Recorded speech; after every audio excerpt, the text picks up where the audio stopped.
I see the familiar figure of David Willetts there, the UK's Universities and Science Minister, who I'm glad to say is now ready to address us. David, we're so glad you could make it. Very good to see you. We're delighted to see you.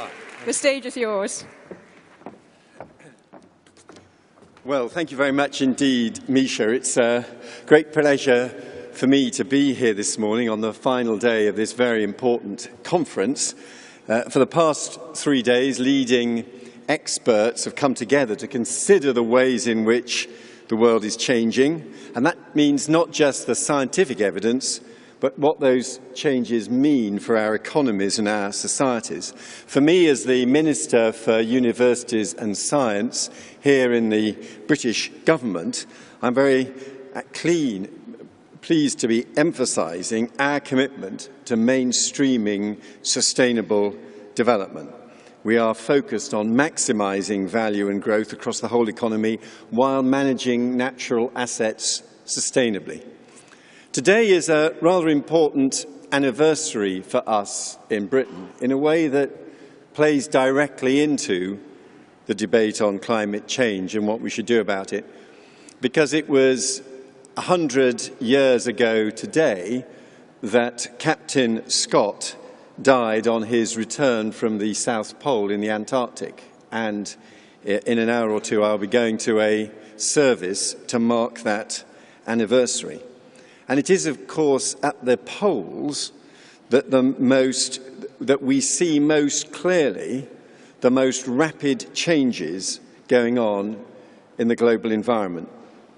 And if there still is any debate about the reality of climate change, nothing beats the evidence that I saw there at first hand, flying with pilots over open sea that had previously been ice shelf, talking to researchers using ice cores that had gone back 600,000 years, soon it'll be more than 1 million years, tracking changes in the climate and relating them to those little trapped bubbles of air that record changes in the carbon dioxide in the air at the same time. So that kind of argument we can have. But the real challenge of this conference is what we now need to do. And achieving sustainable growth will require us to work together across traditional and disciplinary boundaries, bringing together the natural sciences, the social sciences, the humanities, economics, industry and policy. And that, of course, also means international collaboration. And as Minister for Universities, I am very keen to see increased collaboration between universities and researchers in different countries. And the evidence is clear. It's international collaborative research that is more frequently cited and is, if anything, of even higher quality. And it's that kind of research which will enable decision makers in governments and in the business community to make the best decisions possible. Let me very briefly focus on 3 or 4 areas where we do need to act more. First of all, infrastructure. We have in Britain a programme, Living with Environmental Change, which brings together government departments and agencies, devolved administrations, local government and research councils to think about how we need to change the way we plan and invest in our infrastructure as climate change happens. In Cabinet only earlier this week, we were discussing the pressures of drought in parts of England and what that might mean for the importance of investing in infrastructure. That's one area which we clearly need to focus on.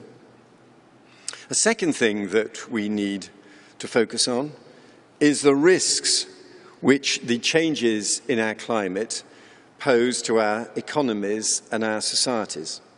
Since 1990, over 1 million people have died in natural disasters, and over $1 trillion of economic losses have been reported.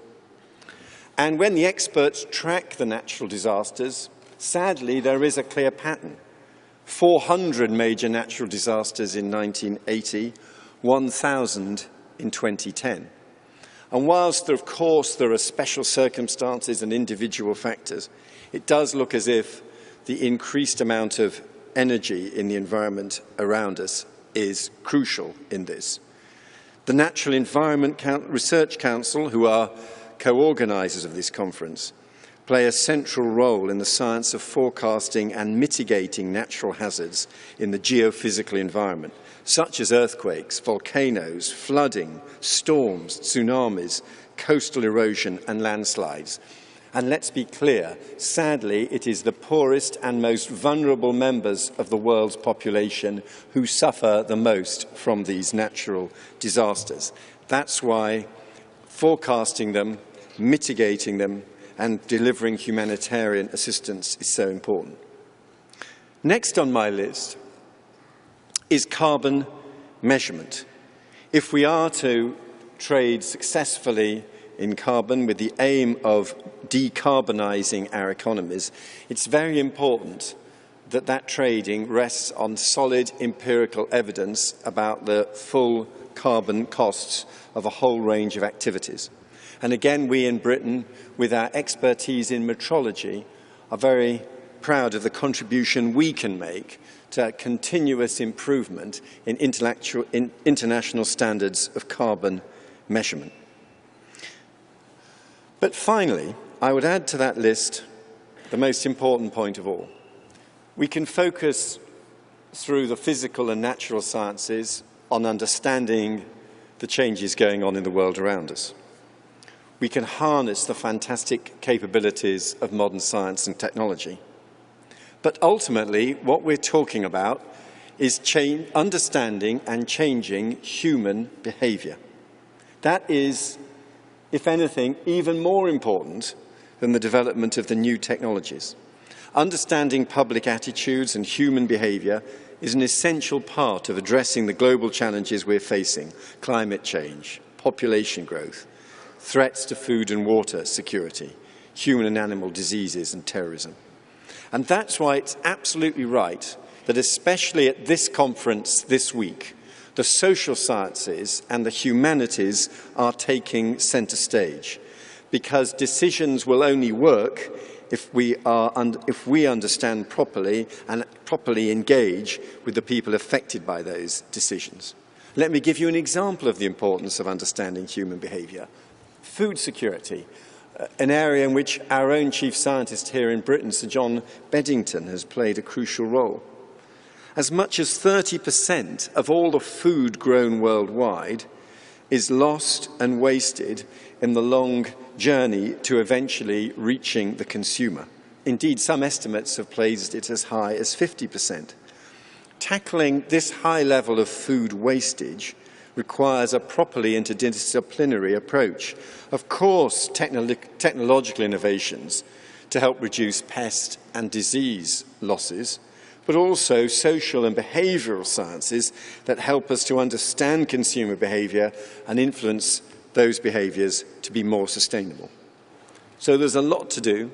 At this conference this week, we've been focusing on what has to be done. Next, in June, nations will come together in Rio for the UN Conference on Sustainable Development as a 20-year follow-up to the historic 1992 Earth Summit. We have made much progress since then, but the challenges are even greater. And I'm delighted that this conference has helped stimulate the debate in advance of what I'm sure will be a historic occasion. Thank you very much indeed.